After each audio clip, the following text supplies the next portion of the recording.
हाय बच्चों, स्वागत है आपका अपने YouTube चैनल मैथ मस्ती विथ रितेश पर। बच्चों, आज हम अवतल दर्पण में सिद्ध करने जा रहे हैं दर्पण सूत्र को।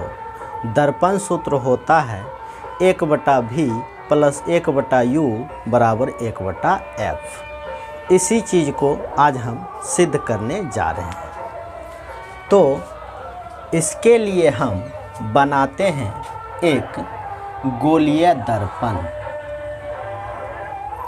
इस तरह से हम बनाते हैं एक गोलीय दर्पण।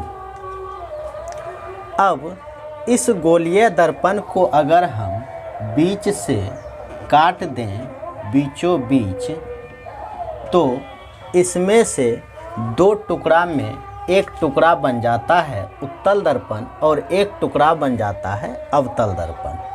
कैसे बनता है? तो अगर हम इस चीज़ को, इस टुकड़े को अंदर से पेंट कर दें, कलर कर दें, तो ये बनता है उत्तल दर्पण। अगर इस टुकड़े को हम अंदर से कलर करते हैं तो ये बनता है उत्तल दर्पण। और अगर इस टुकड़े को हम बाहर से पेंट कर देते हैं या कलर कर देते हैं तो हम इससे प्राप्त करते हैं अवतल दर्पण। जैसा कि आप लोग साधारण आईने में जो कि समतल दर्पण होता है उसके पीछे में भी देखे होइएगा पेंट किया हुआ रहता है और कूट लगा हुआ होता है। तो ये पेंट क्यों किया जाता है? इसलिए ताकि जिधर से इधर से मान लिया जाए अगर कोई प्रकाश आए दर्पण पर पड़े तो वो वापस हो जाए, ठीक, जिससे उसका इमेज बन पाए।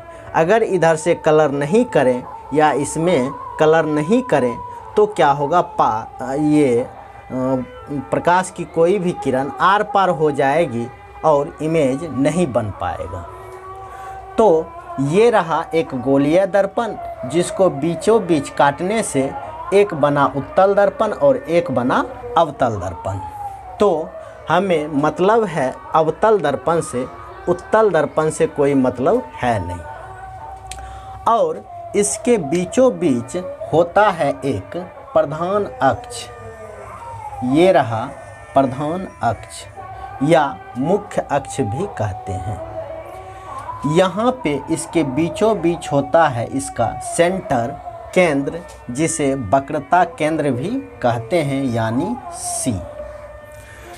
इस दोनों के बीच यहाँ होता है ध्रुव P। वक्रता केंद्र और ध्रुव P के एकदम बीच में F होता है, जो कि हम पिछले वीडियो में सिद्ध भी करके दिखाए थे। C को और थोड़ा सा बड़ा ले लेते हैं ताकि देखने में स्पष्ट नज़र आए। ये रहा P। तो इस तरह से इतना इन्फॉर्मेशन क्लियर हुआ होगा कि किसी भी गोलीय दर्पण का जो ये केंद्र होता है एकदम बीच में वो कहलाता है वक्रता केंद्र, और वक्रता केंद्र और ध्रुव के एकदम बीच में होता है उसका फोकस F। तो हमें अवतल दर्पण से मतलब है, उत्तल दर्पण से मतलब है नहीं, इसीलिए इस चीज़ को यहाँ से मिटा देते हैं, इस चीज़ को यहाँ से ख़त्म कर देते हैं, सिर्फ बचेगा अवतल दर्पण। इस चीज़ को तो हम काटने के लिए दिखाए थे तो इसको भी मिटा देते हैं। अब ये रहा अवतल दर्पण, ये प्रधान अक्ष या मुख्य अक्ष, ये ध्रुव P, फोकस F और वक्रता केंद्र C। तो हम दर्पण सूत्र जो सिद्ध करने जा रहे हैं उसके लिए हमें कहीं पे वस्तु रख के उसका प्रतिबिंब बनाना होगा। तो हम वस्तु को रखते हैं अनंत और वक्रता केंद्र के बीच। तो पिछले वीडियो में हम बताए हैं कि जब वस्तु को अनंत और वक्रता केंद्र के बीच रखेंगे तो प्रतिबिंब कहाँ बनेगा, किस ढंग से बनेगा। तो फिर से हम देखते हैं कि इस वस्तु से एक प्रधान अक्ष होते हुए प्रकाश की किरण दर्पण से टकराएगी। प्रधान अक्ष होते हुए नहीं, प्रधान अक्ष के समांतर। दर्पण से टकराने के बाद जब कोई प्रकाश की किरण प्रधान अक्ष के समांतर आके दर्पण से टकराती है तो ये फोकस से परावर्तित हो जाती है। इस तरह से ये आपतित किरण और ये परावर्तित किरण। फिर एक प्रकाश की किरण वक्रता केंद्र होते हुए जब दर्पण पर टकराएगी तो ये इसी रास्ते पर वापस हो जाएगी, जिसका चर्चा हम पिछले वीडियो में भी कर चुके हैं। तो इस तरह से ये प्रकाश की किरण वक्रता केंद्र होते हुए दर्पण से टकराएगी, आएगी और इसी पथ पर वापस चले जाएगी। यानी इसका परावर्तित किरण भी यही, आपतित किरण भी यही। यहाँ ये आपतित किरण, ये परावर्तित किरण। तो प्रतिबिंब जो बनता है वो दो परावर्तित किरण जो जहाँ टकराती है उसी जगह उसका प्रतिबिंब बनता है। तो ये एक परावर्तित किरण ये, एक परावर्तित किरण ये, दोनों इस बिंदु पर टकराई है तो यहाँ बना इसका प्रतिबिंब। अब इसको हम मिला देते हैं प्रधान अक्ष से, तो ये हमारा प्रतिबिंब बन गया। अब हम इसका नाम वस्तु का दे देते हैं ए और बी। तो यहाँ बनेगा ए डैश बी डैश। इसका नाम ये ए डैश बी डैश, वस्तु का ए बी, उसी के हिसाब से इसका भी नाम होता है ए डैश और बी डैश। ए यहाँ नीचे का चीज़ है जो इधर आया है, उल्टा हुआ है, तो ए डैश, और ये हेड है बी तो इसका हेड बी डैश। इस तरह से हम देखते हैं कि यहाँ से अब हम क्या करते हैं, इसको मिला देते हैं जो लगभग ध्रुव पे आके मिल जाएगी। इस तरह से यहाँ इसको मिला देते हैं इस लाइन को। अब इसमें वस्तु दूरी कौन होगा, प्रतिबिंब दूरी कौन होगा, फोकस दूरी कौन होगा, वक्रता त्रिज्या कौन होगा, इस चीज़ को सबसे पहले हम जानने के लिए देखते हैं निर्देशांक चिन्ह परिपाटी। निर्देशांक चिन्ह परिपाटी कहता है ध्रुव से फोकस तक की दूरी कहलाएगी फोकस दूरी। यानी यहाँ से यहाँ तक की दूरी जो होगा वो होगा f। फिर ध्रुव से प्रतिबिंब की दूरी कहलाएगी प्रतिबिंब दूरी, जिसे v से सूचित करेंगे। यानी ए डैश पी जो होगा वो v होगा। फिर ध्रुव से वक्रता केंद्र तक की दूरी जो होगी वो वक्रता त्रिज्या कहलाएगी, जिसे हम लोग r से सूचित करेंगे। फिर ध्रुव से वस्तु की दूरी जो होगी वो वस्तु दूरी कहलाएगी, यानी u, जिसे हम u से सूचित करते हैं, तो इसमें AP u होगा। और दूसरी बात, इसमें चिन्ह का भी ध्यान रखना होता है, यानी साइन का। तो जिधर से किरण आ रही है आपतित किरण, उसके उल्टा साइड में अगर हम किसी चीज़ को नापते हैं तो वो माइनस में होता है, अगर उसी के दिशा में नापते हैं तो प्लस में होता है। एक चीज़ ये, एक चीज़ और भी सोच सकते हैं कि ये मान लिया जाए दर्पण है, ये इसका प्रधान अक्ष है। अगर हम इसमें x अक्ष और y अक्ष को मान के चलते हैं, ये x, ये x डैश, ये y डैश। यानी कहने का मतलब यहाँ पे मूल बिंदु होता है, यहाँ से इधर प्लस में, यहाँ से इधर माइनस में, यहाँ से ऊपर प्लस में, यहाँ से नीचे माइनस में। सेम इसी चीज़ को अगर यहाँ भी हम खड़ा कर देते हैं, एक y अक्ष, x अक्ष तो ये है ही, तो इससे इधर जो भी दूरियां नापेंगे सब माइनस में होगा, क्योंकि यहाँ से इधर हर एक चीज़ माइनस में होगा। इस दोनों चीज़ को ध्यान में रखते हुए हम साइन लगाएंगे, माइनस या प्लस। तो हम इन सारी चीज़ों को लिख लेते हैं कि PF क्या है। PF है F, यानी फोकस दूरी। फोकस दूरी को F से सूचित करते हैं और ये इधर होने के कारण माइनस में होगा, यानी -F।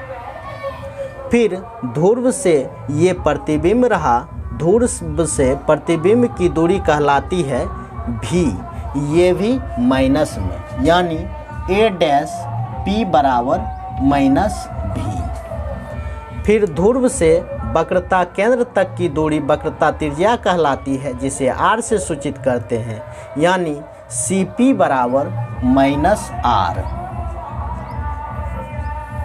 फिर ध्रुव से ये रहा वस्तु, ध्रुव से वस्तु की दूरी वस्तु दूरी कहलाती है, जिसे u से सूचित करते हैं, यानी AP बराबर माइनस u।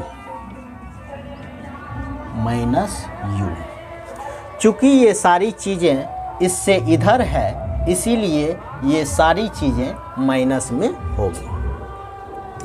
अब हम क्या करते हैं, इसमें देखते हैं दो दो त्रिभुज को समरूप करके।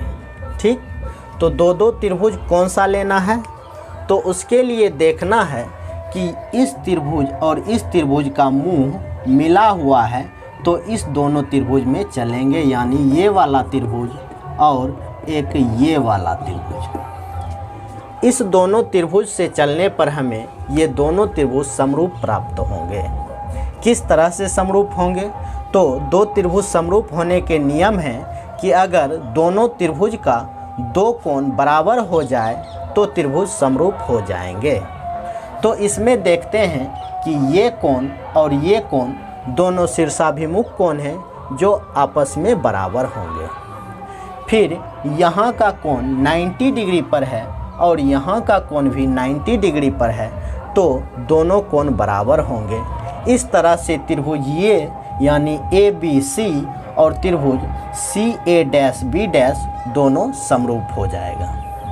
फिर उसके बाद हम क्या करने वाले हैं कि इस त्रिभुज में चलने वाले हैं, इस दोनों का भी मुंह मिला हुआ है, तो यानी इस त्रिभुज में और इस त्रिभुज में भी चल के उसी तरह से समरूप कर देंगे। और समरूप त्रिभुज जब हो जाएगा तो उसकी संगत भुजाएं भी समानुपाती हो जाएंगे।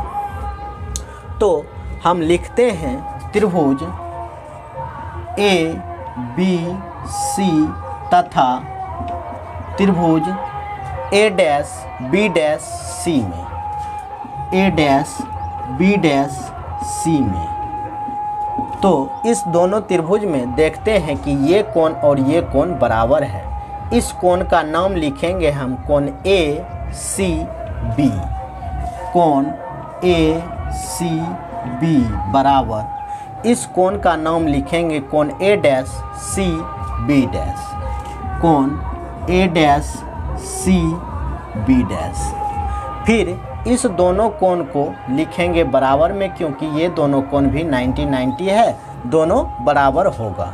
यानी इस कोण का नाम कोण BAC बराबर कोण CA डैश B डैश, यानी कोण BAC बराबर कोण CA डैश B डैश बराबर 90 डिग्री। इस तरह से जब दो कोण दोनों त्रिभुज का बराबर हो गया तो दोनों त्रिभुज समरूप होंगे। इसीलिए लिख देते हैं त्रिभुज ABC समरूप है त्रिभुज A dash B dash C के। अब जब दोनों त्रिभुज समरूप हैं तो इसकी संगत भुजाएं समानुपाती होंगे, यानी इस त्रिभुज का लंब इस त्रिभुज का भी लंब दोनों को बटा में लिखेंगे, यानी AB बटा A dash B dash, AB बटा A डैश B डैश। फिर इस त्रिभुज का आधार और इस त्रिभुज का भी आधार बटा करेंगे, यानी AC बटा A डैश C बराबर AC बटा A डैश C। ये रहा हमारा फर्स्ट समीकरण। अब इसमें भी उसी ढंग से ये दोनों त्रिभुज समरूप है, तो इतना चीज़ लिखने का ज़रूरत नहीं है, सिर्फ देख लेंगे कि ये कोण बराबर है शीर्षाभिमुख कोण, और यहाँ का ये कोण 90 डिग्री और यहाँ का भी ये कोण 90 डिग्री, दोनों बराबर होंगे।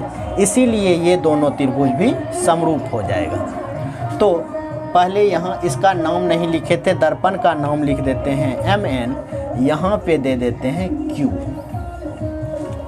तो त्रिभुज A dash B dash F तथा त्रिभुज QPF में, यानी लिखते हैं चूँकि त्रिभुज QPF समरूप है त्रिभुज A dash B dash F, इसीलिए इसका लंब बटा इसका लंब, इसका लंब QP, इसका लंब A डैश B डैश, यानी QP बटा A डैश B डैश बराबर फिर इसका आधार बटे इसका आधार, तो इसका आधार PF बटे इसका आधार A डैश F, यानी PF बटे A डैश F।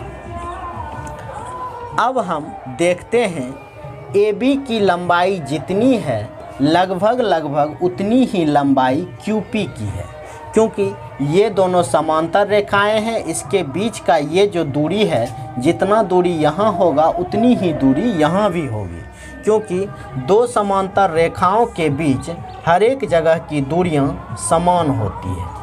तो ये दूरी और ये दूरी, ये लंबाई समान होगी, यानी AB बराबर PQ।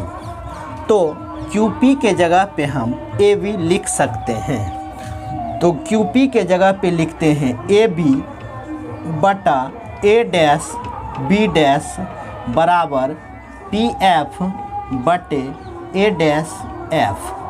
इसको लेते हैं समीकरण 2 और इधर साइड में लिख देते हैं चूँकि AB बराबर QP, AB बराबर QP, QP बराबर AB। इस तरह से दोनों समीकरण प्राप्त हुआ। अब दोनों समीकरण को देखते हैं तो लेफ़्ट साइड का ये जो है सेम चीज़ है, AB बटे A डैश B डैश, यहाँ भी AB बटे A डैश B डैश, तो राइट साइड का भी ये दोनों बराबर हो जाएगा, यानी AC बटे A डैश C बराबर PF बटे A डैश F। तो इसको अब हम यहाँ करने जा रहे हैं। AC बटे A डैश C, AC बटे A डैश C बराबर PF बटे A डैश F, PF बटे A डैश F। इस तरह से ये प्राप्त हो गया। अब हम देखते हैं कि सभी दूरियां होनी चाहिए ध्रुव से, तो यहाँ AC जो है, AC यहाँ से यहाँ तक है, यानी A जो है P तक नहीं पहुँचा है, A C तक ही रह गया है। तो इसको A से P तक पहुँचाने के लिए क्या करना होगा, AP माइनस CP। इस तरह से अगर लिख देते हैं तो AP भी P तक पहुँच जाएगा और CP भी P तक पहुँच जाएगा और हमारा AC भी बच जाएगा। मान लिया जाए ये चीज़ इस तरह से है, ACP। अगर हमको AC लेना है तो हम क्या कर सकते हैं, AP में से CP को घटा देते हैं, मिटा देते हैं, माइनस कर देते हैं, तो AC बच जाएगा। यानी पूरी लंबाई AP में से CP को हटा देते हैं तो AC बचता है। इसी तरह से AC को हम लिख सकते हैं यहाँ पे AP minus CP, AP minus CP बटे उसी तरह से सेम A डैश C जो है, ये C P तक नहीं पहुँचा है, यहाँ तक पहुँचाने के लिए हमको करना होगा CP minus A dash P, यानी CP minus A dash P बराबर PF F तो P तक पहुँचा हुआ है, इसके लिए कोई दिक्कत नहीं है, इसीलिए यहाँ पे PF ही लिख देते हैं बटे A डैश F जो है A डैश F तक ही रह गया है, P तक नहीं आया है, इसीलिए इसको P तक लाने के लिए फिर उसी तरह से A dash P minus PF, यानी इस पूरी लंबाई में से इस लंबाई को काट देंगे, मिटा देंगे, तो ये लंबाई बच जाएगी, यानी A dash P minus PF। A dash F को लिखते हैं A dash P minus PF। अब इसमें देखते हैं कि सब जगह P P P यानी हर एक चीज़ P तक आ गया है, यानी सभी दूरियां P से ले ली गई है। अब हम क्या करते हैं, इस चीज़ का मान यहाँ जो हम पहले से लिख के रखे थे इसको यहाँ पे पुट कर देते हैं, रख देते हैं। तो AP के जगह पे रखना है -u, फिर माइनस का चिन्ह माइनस CP है -r, तो इसको लिख देते हैं -r। फिर नीचे में बटे में CP है यानी -r, फिर माइनस का चिन्ह, फिर A' क्या है -v है, तो -v बराबर PF क्या है -f बटे A' क्या है, A' है -v, और फिर माइनस का चिन्ह, फिर PF क्या है -f। इस तरह से ये मिला। अब हम इसको सॉल्व करते हैं तो -u माइनस प्लस r, नीचे में -r माइनस प्लस v बराबर -f बटे -v माइनस प्लस f। ये चीज़ मिल गया। अब इसको हम क्रॉस मल्टीप्लिकेशन करते हैं तो ये दोनों गुना हो जाएगा, फिर बराबर में ये दोनों गुना हो जाएगा। तो इस दोनों को गुना करते हैं तो पहले -u गुना -v, तो माइनस प्लस uv, फिर इस माइनस को इससे गुना करते हैं तो -uf, फिर r से दोनों को गुना करते हैं तो -vr, फिर r से f को गुना करते हैं तो प्लस rf बराबर, या इसको यहाँ नहीं होगा इधर लिख देते हैं। इसको अब यहाँ लेके आते हैं, फिर से यहाँ सॉल्व करते हैं। -u यहाँ ये रहा -u प्लस r बटा -r प्लस v बराबर -f बटे -v प्लस f। अब इसको फिर से हम क्रॉस मल्टीप्लिकेशन करते हैं तो इस दोनों को गुना करने पे माइनस प्लस uv, फिर इस दोनों को गुना करने पे -uf, फिर इस दोनों को गुना करने पर -rv, फिर इस दोनों को गुना करने पर +rf, फिर बराबर इस दोनों को गुना करने पे माइनस +rf, फिर इस दोनों को गुना करने पर -fv। इस तरह से ये मिला। अब हम इस दोनों को भी उठा के इधर ला लेते हैं तो हो जाएगा uv minus uf minus rv plus rf। इतना तो लेफ़्ट साइड में था, ये राइट साइड में था, इसको लेफ़्ट साइड में लाने के लिए साइन चेंज कर देंगे, यानी ये प्लस में है तो माइनस rf, फिर ये माइनस में है तो प्लस fv। इस तरह से rf एक प्लस में एक माइनस में होने के कारण कैंसिल हो गया। अब बचा ये। तो अब इसको हम क्या करते हैं, uv minus uf minus rv plus fv यहाँ बराबर 0। अब हम क्या करते हैं कि r के जगह पे 2f लिख सकते हैं, क्योंकि f बराबर r बटे 2 होता है, यानी r बराबर 2f। तो इस r के जगह पे लिख देते हैं 2f, यानी uv minus uf minus r के जगह पे 2f और v प्लस fv बराबर 0।